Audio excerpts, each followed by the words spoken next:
Hi, my name is Gautam, and I actually stay in Malkajgiri itself. Like, I had this back pain.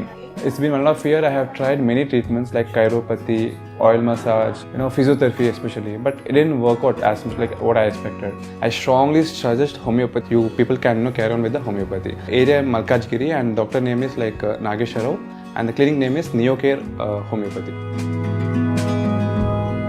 వృశ్చిక రాశి వారికి ఈ మాసం చాలా అనుకూలముగా ఉంటున్నది. గ్రహస్థితులు చాలా అనుకూలముగా ఉన్నాయి. ఉద్యోగస్తులపై అధికారుల యొక్క అండదండలు ఉంటున్నాయి. వీరికి చేపట్టినటువంటి పనులు సమయానికి అనుకూలముగా సత్ఫలితాలు అనేటువంటిది, మీరు ఏది చేసినా సత్ఫలితాలు పొందుతారు. నూతన ఆలోచనలు కార్యరూపము దాల్చటం అనేటువంటిది జరుగుతుంది ఈ మాసములో. కుటుంబ వ్యవహారాలలో ఒక ప్రణాళికతో ముందుకు వెళ్ళటం అనేటువంటిది జరుగుతుంది. పెట్టుబడులు అనేటువంటివి మీకు అందుతాయి. విందు వినోద కార్యక్రమాలలో కాస్త ధన వ్యయం అనేటువంటిది జరగవచ్చును. ఆరోగ్యపరంగా ఉత్సాహంగా సంతోషముగా ఉంటారుగాక. ఆదాయము చాలా బాగుండబోతుంది అన్ని రంగాల వాళ్లకు కూడా. ఏ రంగములో ఉండేటువంటి వాళ్ళకైనా ఈ వృశ్చిక రాశి వారికి ఆదాయం అనేటువంటిది చాలా అంటే చాలా అనుకూలవంతముగా ఉంటుంది. స్త్రీ సంబంధిత స్త్రీ వలన కొంచెం ఆదాయం అనేటువంటిది మీకు కలిగి తీరుతుంది. నూతన వస్త్ర ప్రాప్తి, నూతన వస్త్రాలు కొనుక్కోవడము, అలాగే వాహన యోగం ఉన్నది. కొత్త వాహనమా, అది సెకండ్ హ్యాండ్ కొంటారా అనేటువంటిది కాదు ఇక్కడ. ఇంతకు వాహన యోగం అనేటువంటిది ఉన్నది. ఫైనాన్స్ వ్యాపారం చేసుకునేటువంటి వాళ్లకు చాలా అంటే చాలా అనుకూలముగా ఉన్నది.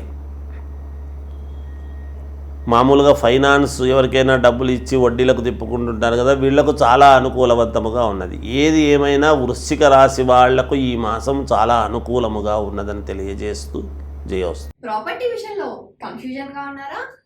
గేటెడ్ కమ్యూనిటీలో ఫ్లాట్ తీసుకోవాలా లేదా విల్లా తీసుకోవాలా?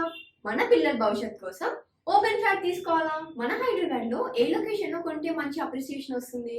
మరి నమ్మకమైన ప్రాపర్టీ కొనాలంటే నమ్మకమైన గైడ్ కావాలి కదా. ప్రాపర్టీ అడ్వైజర్ కోసం సంప్రదించండి వరాహస్వామి ప్రాపర్టీ గూగులర్. కాంటాక్ట్ 7207218485.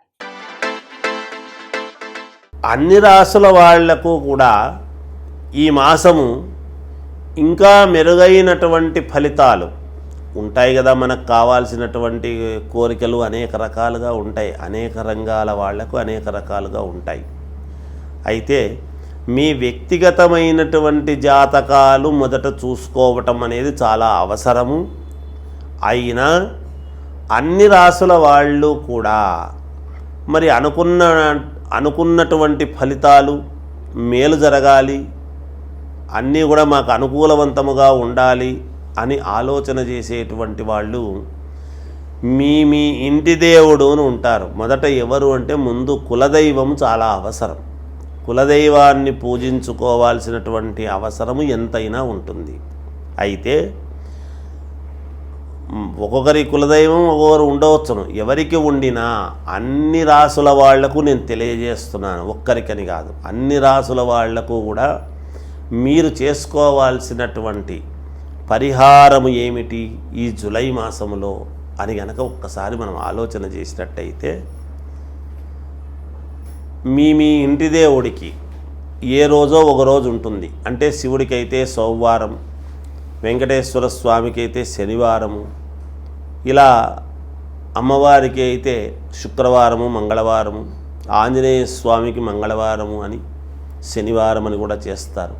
అలా మీకు మీ ఇంటి దేవుణ్ణి బట్టి ఏ వారం అయితే ఆ వారము శ్రద్ధగా మీరు చేయాల్సింది ఏమిటి అంటే, ఆ వారము ఆ రోజు ఉదయాన్నే తలస్నానము చేసి, అంటే మొదట్లోనే ఈ మాసము మొదట్లోనే చేస్తే మాసం అంతా కూడా మంచి ఫలితాలు రావటానికి అనుకూలం.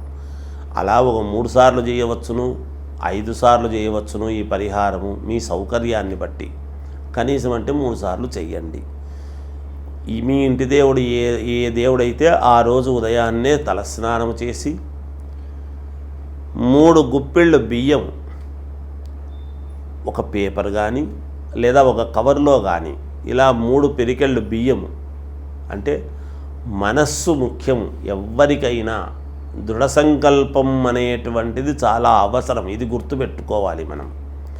అలా 3 పిరికెళ్ళు బియ్యం అనేటువంటిది వేసి, అలా 3 పిరికెళ్లలోనూ ఒక కాయిన్, 3 కాయిన్స్ అందులో వేసి, ఇవి తీసుకువెళ్ళి అక్కడ దేవాలయములో ఉండేటువంటి అర్చకుడు, అంటే మీ దేవుడు ఎవరైతే ఉంటారో ఆ దేవుడికి ఒక ఆలయం ఉంటుంది కదా, అమ్మవారికి అయితే అమ్మవారి ఆలయం, శివుడైతే శివాలయం, విష్ణువు అయితే విష్ణు ఆలయం, ఆంజనేయ స్వామి అయితే ఆంజనేయ స్వామి ఆలయం, ఇలా ఆలయం ఉంటుంది.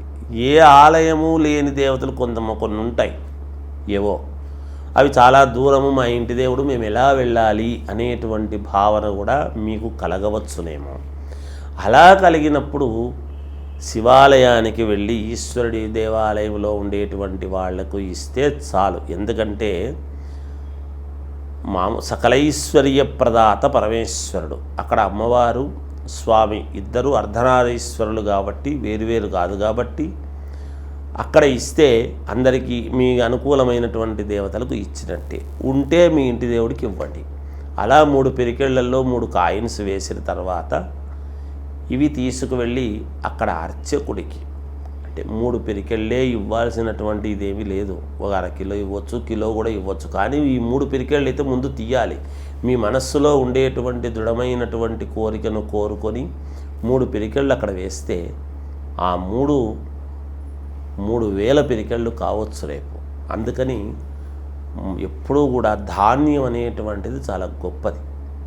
అలా బియ్యాన్ని మనం తినగలిగినటువంటి బియ్యం అండి, ఏదో నూకలు బాగులేనివి ఇవ్వకండి. ఎప్పుడు కూడా ఒకరికి పెట్టేటప్పుడు చాలా మంచిది ఇవ్వాలి. అలా 3 పిరికెళ్ళు ఒక దాంట్లో వేసుకొని 3 కాయిన్స్ వేసి మీకు తోచిన దక్షిణ పైన వేరేగా తీసుకువెళ్ళి పూర్ణ ఫలం ఒక టెంకాయ కూడా ఇవ్వాలి దానం. ఈ టెంకాయి, ఈ 3 పిరికెళ్ళ బియ్యము మీరు ఈదలుచుకుంటే వేరుగా ఇంకొక అరకిలోనో కిలోనో ఒక బస్తా కూడా ఇవ్వవచ్చును. ఇమ్మని నేను చెప్పలేదు, కానీ మీ శక్తి అనుసారం చేయండి, ఇది చేయండి చాలు.